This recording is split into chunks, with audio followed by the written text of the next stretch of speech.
Hello friends, welcome to tech city.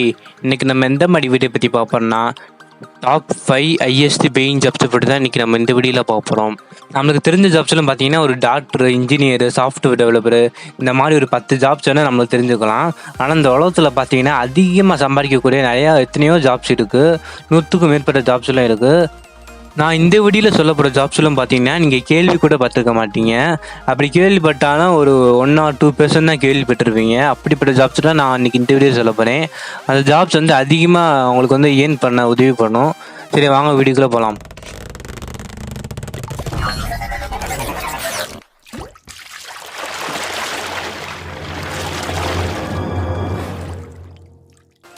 சரி, first நம்ம எதை பற்றி பார்க்க போகிறோம்னா block chain engineer.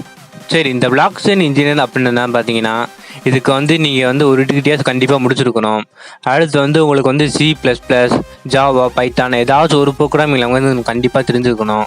Computer programming, data sensor அந்த மாதிரி உங்களுக்கு வந்து சில இது மட்டும் உங்களுக்கு தெரிஞ்சிருக்கணும். தெரிஞ்சதுனாலே வந்து இந்த பிளாக் செயின் இன்ஜினியரில் வந்து நீங்கள் வந்து வேலை பார்க்கலாம். சரி, இப்போ வந்து பிளாக் செயின் இன்ஜினியரோட சேலரி எவ்வளோ பார்த்துக்கலாம். பிளாக் செயின் இன்ஜினியரோட சேலரி எவ்வளோன்னு பார்த்தீங்கன்னா ஒரு வருஷத்துக்கு 18 lakhs வரைக்கும் நம்ம சம்பாதிக்கலாம் பிளாக் செயின் இன்ஜினியரில்.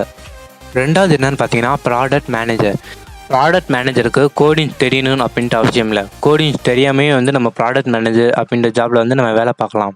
சரி, ப்ராடக்ட் மேனேஜர் அப்படின்னா பார்த்தீங்கன்னா ஒரு மார்க்கெட்டிங் ஜாபும் கூட சொல்லலாம். ப்ராடக்ட் மேனேஜர் ஒர்க்கு நான் உங்களுக்கு வந்து எக்ஸாம்பிள் சொல்கிறேன்.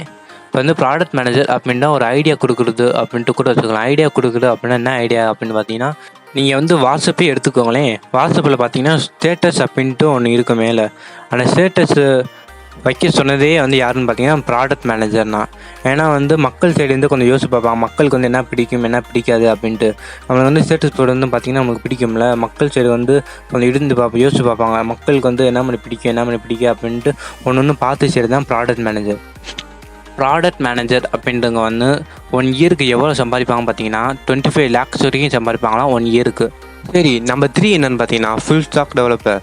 இந்த ஃபுல் ஸ்டாக் டெவலப்பர் ஒர்க்குன்னு பார்த்தீங்கன்னா ஒரு வெப்சைட்டாக இருக்கட்டும், இல்லை ஒரு அப்ளிகேஷனாக இருக்கட்டும், அதில் வந்து front and back and database இந்த மூணுமே வந்து ஒர்க் பண்ணுறவங்க தான் ஃபுல் ஸ்டாக் டெவலப்பர் அப்படின்ட்டு சொல்லுவாங்க.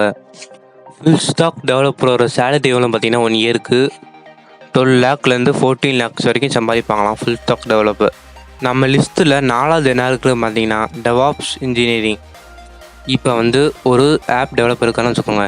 அந்த ஆப் டெவலப்பர் வந்து ஒரு ஃப்ரீ ஃபயர் மாதிரி ஒரு ஆப்பை கிரியேட் பண்ணிவிட்டு ப்ரொடக்ஷன் மேனேஜர்கிட்ட கொடுப்பாங்க. அவங்க வந்து டெஸ்டிங் டீம்கிட்ட கொடுப்பாங்க. டெஸ்டிங் டீம்னா வேறு ஒன்றும் இல்லை. இப்போ வந்து ஒரு ஆப் டெவலப்பர் கேமை கிரியேட் பண்ணி டெஸ்டிங் டீம்கிட்ட கொடுத்துட்டாங்க. அந்த டெஸ்டிங் டீமை வந்து எல்லாத்தையும் செக் பண்ணி பார்ப்பாங்க. இந்த இடத்த கிளிக் பண்ணால் இது வந்து நாங்கள் ஓடிப்படானா இந்த மாதிரி டெஸ்ட் பண்ணிவிட்டு எல்லாமே பெர்ஃபெக்டாக இருந்துச்சுன்னா மட்டும்தான் அவங்க வந்து ப்ளே ஸ்டோரில் வந்து பப்ளிஷ் பண்ணுவாங்க. அப்படி இல்லாட்டி திருப்பி வந்து டெவலப்பர்ஸ்ட்டே கொடுப்பாங்க. அவங்க வந்து இந்த மாதிரி திரும்பி வந்து கோடெல்லாம் போட்டு பார்ப்பாங்க. அப்படி போட்டு பார்த்து எதுவுமே சூட் ஆகலை அப்படின்னா அவங்க வந்து DEVOPS இன்ஜினியர்கிட்ட கொடுப்பாங்க. DEVOPS இன்ஜினியரிங் வந்து என்னென்ன ஃபால்ட் இருக்கோ அது எல்லாத்தையும் வந்து சரி பண்ணி கரெக்டாக பக்காவாக அவங்க கையில் கொடுத்துருவாங்க. அது வந்து DEVOPS இன்ஜினியரிங் சொல்கிறது. DEVOPS இன்ஜினியரிங்கோட சேலரி எவ்வளோன்னு பார்த்தீங்கன்னா 1 இயருக்கு 14 lakhs வரைக்கும் சம்பாதிப்பாங்களாம் 1 இயருக்கு. சரி, அடுத்து வந்து நம்ம எதை பற்றி பார்க்க போகிறோம் பார்த்தீங்கன்னா டேட்டா சயின்டிஸ்ட். சிம்பிளாக சொல்லப்போனால் டேட்டா சயின்டிஸ்டோட ஒர்க்கு நான் பார்த்தீங்கன்னா இப்போ வந்து நம்ம பிஸ்னஸ் ஸ்டார்ட் பண்ணுறோன்னு வச்சுக்கோங்க. அந்த பிஸ்னஸ் ஸ்டார்ட் பண்ணுறதுக்கு ஏற்ற இடத்த செலக்ட் பண்ணி தரது இவங்க தான். ஏன்னா இந்த இடத்துல வந்து பிஸ்னஸ் ஆரம்பிச்சிங்கன்னா உங்களுக்கு வந்து பாப்புலேஷன் ஆகும். அந்த மாதிரி கரெக்டான டேட்டாஸ்லாம் கலெக்ட் பண்ணி நம்மளுக்கு வந்து கொடுக்குறது தான் இவங்க டேட்டா சயின்டிஸ்ட் அப்படின்ட்டு சொல்கிறது. இந்த டேட்டா சயின்டிஸ்ட்டுக்கு வந்து என்ன ப்ரோக்ராமிங் படிச்சிருக்குன்னு பார்த்தீங்கன்னா பைத்தான் இல்லை வந்து ஆர் அப்படின்ற ஒரு ப்ரோக்ராமிங். இந்த 2 ப்ரோக்ராமிங்கில் ஏதாச்சும் ஒரு ப்ரோக்ராமிங் உங்களுக்கு கண்டிப்பாக தெரிஞ்சுக்கணும். டேட்டா சயின்டிஸ்டோட சேலரி எவ்வளோன்னு பார்த்தீங்கன்னா 30 to 35 lakhs வரைக்கும் சம்பாதிப்பாங்க 1 இயருக்கு. அவ்வளோதான், இன்றைக்கான வீடியோ முடிஞ்சிருச்சு. இந்த வீடியோ பார்த்தீங்கன்னா மறக்காமல் நீங்கள் வந்து காலேஜ் ஸ்டூடெண்ட்ஸுக்கு ஷேர் பண்ணுங்கள். ஏன்னா வந்து அவங்க வந்து அடுத்து வந்து ஜாப்ஸ் வந்து ட்ரை பண்ணிக்கிட்டு இருப்பாங்க. அவங்க இக்கட்டான சூழ்நிலையில் வந்து இந்த வீடியோ ஷேர் பண்ணிங்க அப்படின்னா அவங்களுக்கு வந்து இந்த வீடியோ பார்த்து ஏதாச்சும் ஐடியா கிடைக்கும், இந்த ஜாப்ஸுக்கு ட்ரை பண்ணுவாங்க. அதுக்காண்டி தான் சொன்னேன் இந்த வீடியோ வந்து அவங்களுக்கு ஷேர் பண்ணுங்கன்ட்டு. சரி, அடுத்து இந்த மாதிரி ஒரு நல்ல வீடியோவில் வந்து சந்திக்கிறேன். தேங்க்ஸ் ஃபார் வாட்சிங். Have a next day.